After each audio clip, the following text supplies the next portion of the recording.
Welcome to this explainer. Today, we're unpacking the actual science behind a word we literally throw around every single day: stress. We all talk about it, sure, but do we really understand what's going on under the hood?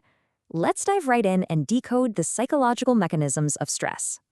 Before we get into the heavy clinical science, let's ground this in reality, right? We're going to look at three super relatable examples from the source text.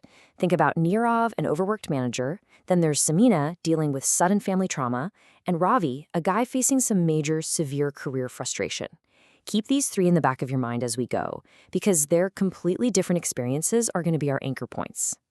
All right, here's our roadmap for today. We'll look at the phases of stress, define the arousal, ask if stress is always bad, recognize the symptoms, and finally, figure out where stress actually originates. Section 1. The phases of stress and how it uniquely manifests. So, looking back at our three characters, it's wild to see just how deeply personal the stress response really is. What totally derails you might not even faze someone else, and the way it shows up, totally unique. Take Nirav. The insane pressure of his new manager role made him super irritable and withdrawn. I mean, it literally changed his personality at work. Then you have Samina. Her terrible emotional trauma from losing her mother actually manifested as physical sickness. Like, doctors couldn't even find a physical cause for it. And Robbie? Getting passed over for that big promotion caused a full-on psychological breakdown. So stress definitely wears a lot of different faces. It is absolutely not a one-size-fits-all kind of deal. Moving on to Section 2, defining the arousal, covering the science and semantics. So what's actually happening in our minds and bodies to trigger these massive reactions? Well, let's look at the etymology. The word stress actually comes from the physical sciences, specifically the Latin root stringere, which literally means to draw tight. Picture that for a second. It gives us this incredibly visceral image of someone being drawn tight by tension, like a guitar string pulled to its absolute breaking point. That physical feeling of tightness, that's exactly where this whole concept begins. Now, academically speaking, the definition gets a bit more layered. Researchers Lazarus and Folkman defined it as this transactional process between a person and their environment.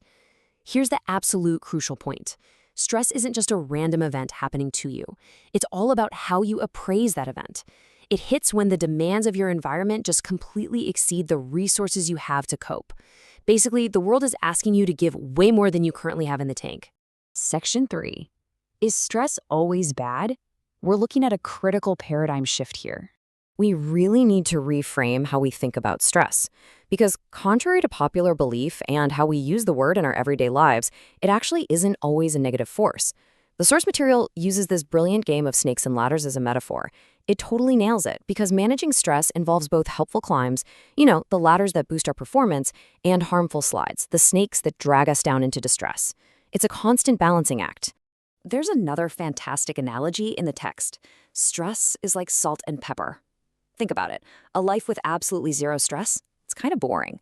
It lacks motivation, it lacks drive, it lacks flavor. But just like salt, if you dump way too much into the dish, it completely ruins the meal, or in this case, your overall well-being. It is entirely about finding that optimal dosage. In clinical terms, this whole salt and pepper idea translates into two very distinct types of stress. On one hand, you have eustress. This is the good, motivating stuff. Think of the butterflies you get before your wedding day, or the rush of starting a brand new job. On the flip side, we have distress. That's the harmful, overwhelming arousal that impairs your ability to function and just leads straight to burnout. Being able to identify which state you're living in is honestly a game changer for your health. All right, Section 4, recognizing the symptoms. Let's look at the diagnostic side of things. Knowing how to spot exactly when that helpful eustress turns into toxic distress is crucial. How do our bodies and minds actually wave the red flag? Well, the symptoms generally chunk down into 4 categories. Physically, you might be looking at indigestion or a really rapid pulse. Psychologically, that's racing thoughts or making unusually poor choices. Emotionally, it pops up as irritability or even depression. But the behavioral side, that is fascinating to me. While some people might feel physical pain, others might suddenly become super accident-prone, totally lose their grasp on time management, or even develop nervous checking rituals. If you're constantly dropping things or late for everything, that might actually be your body screaming that your resources are totally maxed out. And that brings us to Section 5. Where does stress originate? Time to find those root causes. So where are all these crazy distress symptoms actually coming from? We know what they look like, sure, but what's pulling the trigger? The source material breaks this down into 3 distinct origins. The first big one is frustration. Clinically speaking, frustration happens when a specific, goal-oriented behavior gets totally blocked by an obstacle, just like we saw with Ravi earlier. He wanted that promotion, he was moving towards it, and an external barrier just shut him down. That kind of collision, it creates an immense amount of stress. The second source is a conflict of motives. Sometimes, stress is generated simply by how incredibly hard it is to make a decision. You might be looking at an approach scenario where you have to pick between 2 amazing things, like 2 killer job offers. Tough, right? Then there's avoidance, which is being stuck between a rock and a hard place, 2 equally terrible outcomes. Or you could have an approach avoidance conflict. That's one single goal that has massive pros and massive cons, like landing your absolute dream job but having to move away from all your friends and family to take it. Just holding those conflicting ideas in your head at the same time is enough to draw you tight. And finally, there's pressure.